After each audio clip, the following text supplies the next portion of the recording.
Welcome back. I'm Roy with Rugged Badger Racing and Team Parts Badger. This is our 80 hours to Gingerman ChampCar, and we are at Gingerman. It is finally race day. We have made it, and we successfully made it through a very eventful test day.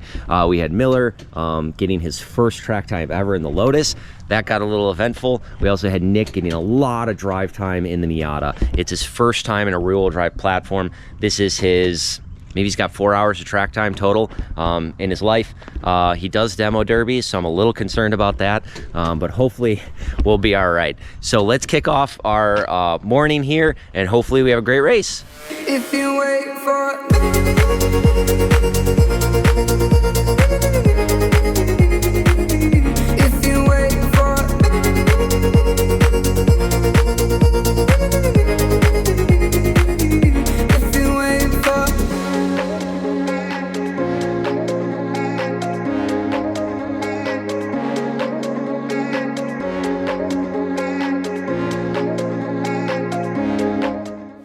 All right, the car is to grid. So we have a couple things we're gonna look out for today. One is, did we fix our fueling issue or not? Are we still gonna have to battle that fuel cut? So we have pit windows set up. At a minimum, I should be out there about an hour and 20 minutes, and then the first code 35, we're gonna come in. We'll see where we're at for a driver change. But a few minutes to green here, let's hop in, have a fun race.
Just got done with a very chaotic pit stop here. So about 25 minutes or so into the race, the whine in my radio had stopped. And I know that that whine is actually alternator whine. So I looked down at my voltage gauge, and sure enough, voltage dropped into the 11s. We actually have 2 gauges, so I was able to check that both on the AIM and a secondary gauge as well. Now, I know I can run almost a full stint on just the battery alone. So I was keeping an eye on voltage and running as long as I could to extend out, hoping that we would get a caution or hear a purple 35 so we could come in. Eventually, the voltage got down to around 11.2, had to make our pit stop about 50 minutes in. In that time, we worked our way up to 3rd place, which I'm happy with. We started at the end of the pack. We have the 2nd fastest time overall, which I'm really happy about. That means the car is performing. It's performing really well. Last time we were here, we actually put down a new personal best for the Parts Badger team. I think we did a 144 or something last time, or maybe even a 145 flat. We're in the 143s now. And I think the Nankangs are a phenomenal tire, but man, this setup is really good. Now the car's really heavy, so we have some work to do there. I also still think we're down on power, so that's promising. Let's hope the car stays together. So right now we are in 17th place. We just gained a spot. So Nick's out there lapping. Let's see how he does. Hopefully he can keep the car together. Now we kind of have a fuel problem because in 50 minutes we burned about 6.5 gallons. The tank should be about 13 gallons, meaning we might only be able to do an hour and 40-minute stints, which would be a problem. That means we actually have to gain an extra 5 minutes. Hopefully Nick can do that. I think he's going to save a little bit more fuel than me, and then we can make it to the end without an extra pit stop, but it's going to be really tight. But fingers crossed the car stays together.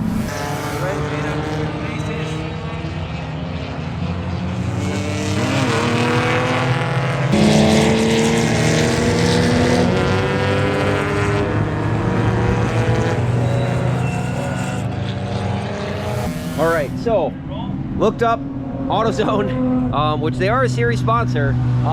So they're down the road here. They actually have a new tensioner, and they have a new belt. The belt we were gonna put on the car, I believe I closed the hood on that belt.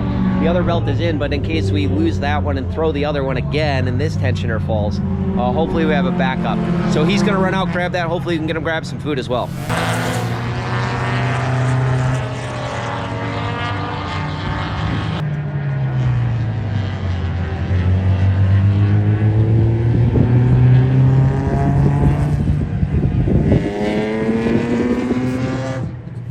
All right, so Nick's working his way up.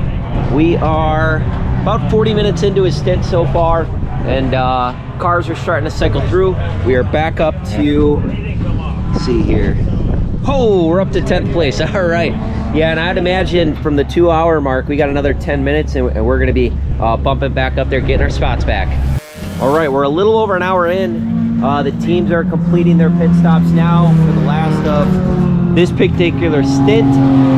So far, we do have a spin. We have a warning. If there's another spin, he's gonna do a drive-through. If there's a 3rd spin, they're gonna pull him out of the car and I gotta swap in. So we're staying tuned for that. We'll see if that happens. Overall, he's running good laps. We're worked our way up to 7th with this pit cycle here. Maybe we'll gain another spot or 2. We also got a call in. We don't know exactly what it is, but he said he might be having problems with the clutch. I let him know we could just run it in 4th gear if we keep having issues. We'll see. All right, so Nick just called in. Apparently we have a really loud exhaust now. So we don't know if it's gonna be the header to the downpipe or the header bolt set have been pesky. We've been really struggling with those. But we're gonna start prepping either just in case. All right, so it's okay driving as is. We still don't know what it is, if it's header related or if it's the downpipe. We're prepping hardware. We got these big leather gloves. We're gonna prep just in case he has to come in for that. It could be that it's related to the header, and that's why the exhaust or the clutch in the downpipe is an issue potentially. That whole thing is loose, and then that could end up being a pretty big problem, but we'll see. All right, so Nick's coming in right now. We're gonna try to do a quick diagnostic, fuel, and then fix whatever we think is wrong here. Hopefully it's a downpipe, not the header. Stop short, stop short, stop short. Nick!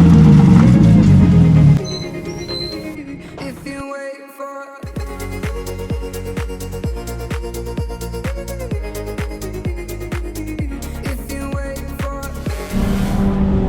that pit stop did not go as planned. Hopefully we were just gonna tighten up the header, do a fuel stop for Nick to come in, either the header or the downpipe. It actually was the header to the downpipe connection, which we actually didn't plan for or expect to do. While we were doing that, we noticed our crank pulley, the outer ring is no longer attached to the inner ring, which is interesting. I am positive that this is a brand new one that we got from Rock Auto. So that really sucks. So in our haste, we got tools scattered everywhere, parts scattered everywhere, getting it all back together, trying to get this crank pulley going. And unfortunately we couldn't slip the crank pulley on, or slip the belt on with the new crank pulley for some reason. And then while we were doing that, we also noticed we melted a motor mount.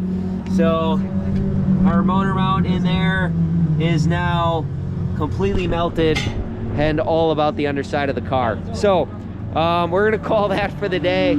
I think we're gonna take a break, eat some Wendy's, and then we'll reconvene, figure out how to get this car back on the track to finish at least testing today and get it prepped for tomorrow. All right, we are still hard at work getting this going. Ran into another wrinkle. So when we put on the crank pulley in the pits, because we wanted to hurry up and get out, we didn't know that there was a keyway on the inside of that, and we just indexed the oil pump. It cranked on and it bent the crap out of the keyway. So we've been spending the last 2-3 hours taking the motor apart. So the whole front of the motor's apart again. We had done this to put new timing, everything in. Luckily, I know how to do that. So I'm not too worried. I'll pull up the DDM Works guide and we should be able to get that back together. But this keyway was a problem. We had to take our radiator out to get clearance, and we had to use a Dremel to actually cut the keyway out. Now, when I looked at our spares, we actually did not pack a keyway. I believe I had it, and I'm like, why would I need an extra keyway? Well, this is why I need an extra keyway. So that's sitting back at our shop right now. So we have taken apart our new motor that we had gotten from MWR Motor Works. So we got the keyway out of that one. That's in there now. I would say we have probably another 2 hours. We are not getting back on the track today. So we'll see how far we can get.